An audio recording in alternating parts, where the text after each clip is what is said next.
Hello lovelies. Let me start by asking you something that might shock you. Have you noticed that the sweetest relationships these days are the ones you never see online? It almost feels like some people are living two different lives. Offline, they are deeply in love, sharing moments, building peace. But once they open their phones, they act like they don't belong to anybody. This quiet switch creates a mystery around modern love that makes you wonder what exactly they are protecting. When you think about it, the internet has grown too loud. Everyone has an opinion, everyone has something to say, and sometimes their comments destroy something beautiful. That's why many people hide their relationships, not because they are unfaithful, but because they are afraid of unnecessary eyes watching. They want a love that grows like a seed under the soil, safe from storms. So they choose to stay single online while loving someone fully offline. But does hiding love make it last longer, or does it create distance between partners? And if love needs secrecy to survive, is society the problem, or are we scared of being judged? Before we continue, let me ask you something important. Why do relationships now feel like court cases? It's like everyone is preparing proof before a breakup even happens. People save chats, voice notes, screenshots, even tiny conversations that should have been forgotten. The suspense behind this behavior is strange, because it shows how much fear has entered modern love. Couples no longer focus on solving issues peacefully.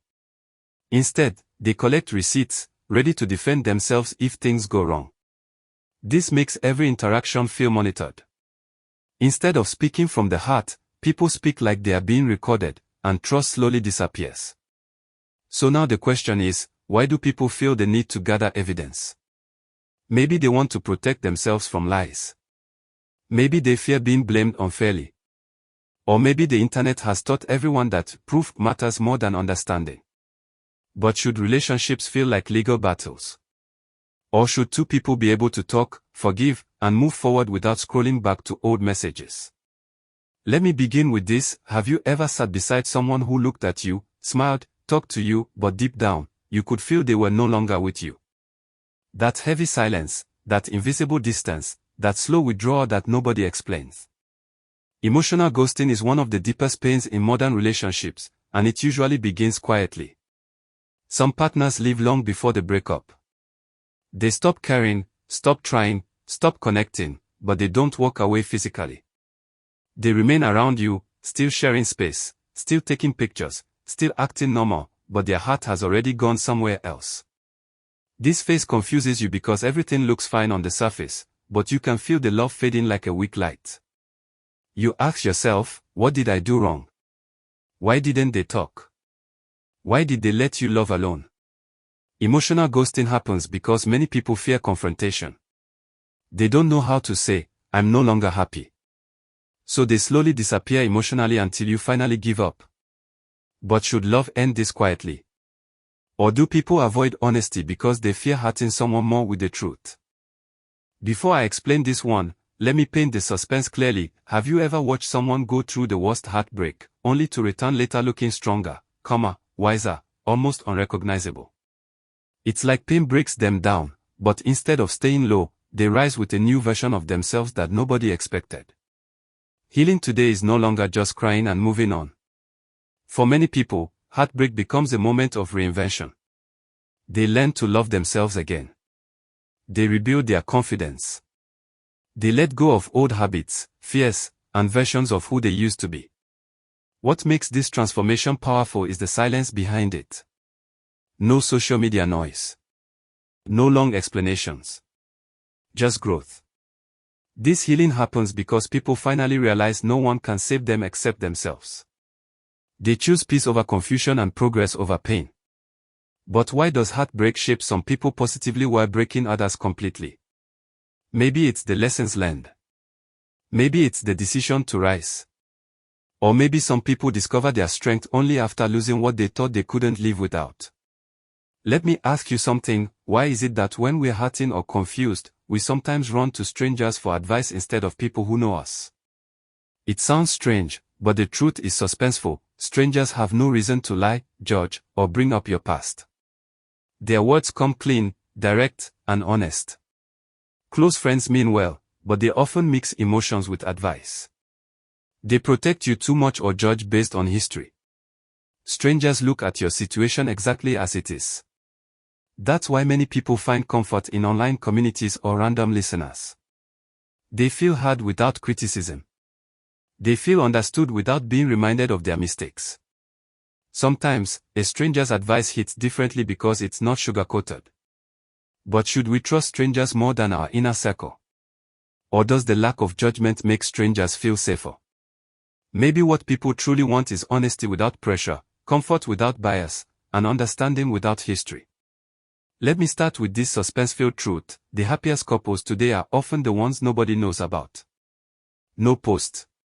No captions. No matching pictures online. Just quiet love that grows away from noise. This new trend is becoming more powerful than public relationships. Couples now choose peace over performance. They understand that privacy protects the bond. When fewer eyes watch, fewer opinions interfere. A quiet relationship allows two people to focus on each other, not on proving anything to the world. They share memories without posting proof. They solve problems without outsiders. They love deeply without seeking attention. But some people mistake privacy for secrecy, and they are not the same. Privacy means protection. Secrecy means hiding. So which one is happening in modern relationships? Are people protecting their love from negativity, or hiding it because they fear commitment? And does keeping love offline actually make it stronger? Before we go further, let me bring you into this heavy suspense. Imagine someone you loved suddenly disappearing from your life without warning. No explanation. No conversation. No final message. Just silence. That's the new breakup style of this generation, and it leaves deep wounds. Closureless breakups hurt because they give you questions without answers. Your mind becomes a battlefield of what ifs and why did it happen. Many people choose this type of ending because they fear confrontation, guilt, emotional responsibility, or even the pain of seeing you hurt. So they vanish. They block you. They disappear, hoping time will erase everything. But does it really? Closure helps people heal faster, but not everyone has the courage to provide it. Some believe silent exits are easier. Others think it avoids drama. But for the person left behind, the pain becomes harder to understand because the story ended without clarity.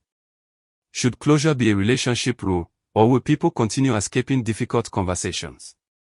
Let me begin with something that will capture your attention immediately. Have you ever seen two people who act like strangers online but behave like soulmates offline?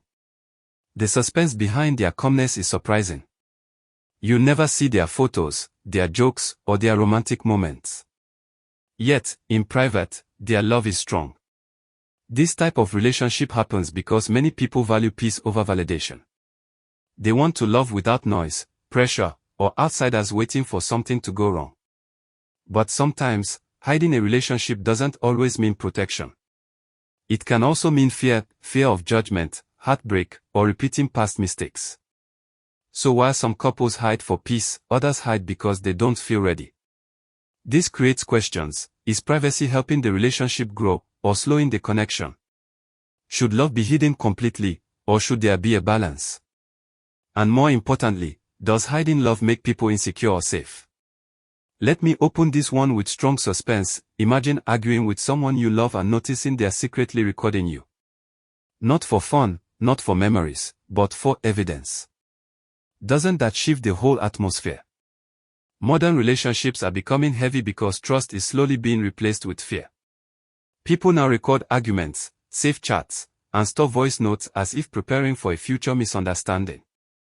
This behavior often comes from trauma, past lies, false accusations, or moments when their truth was denied. But keeping records creates a cold environment where every word feels monitored. Instead of speaking freely, people speak carefully. Instead of expressing feelings, they calculate their tone. Is the relationship safe when both partners feel the need to prove themselves? Should love require evidence? Or should it be built on honest communication and trust? Are people doing this out of protection, or because they no longer feel emotionally secure? Let me start with a suspenseful truth. Some of the strongest people you know were once broken silently. They went through heartbreak, ghosting, blocking, and sudden endings without saying a word online. Instead of falling apart loudly, they healed quietly. This type of healing is powerful because it leaves no drama behind. People cry privately, reflect deeply, learn lessons, and rebuild their hearts without seeking pity. They become better versions of themselves because they understand healing starts within, not on social media. They turn pain into progress, improving their lives, changing their lifestyle, and discovering their worth again. But why does silent healing create such powerful transformation? Maybe it's because silence gives space for self-reflection. Or maybe people realize sharing pain online does not guarantee comfort.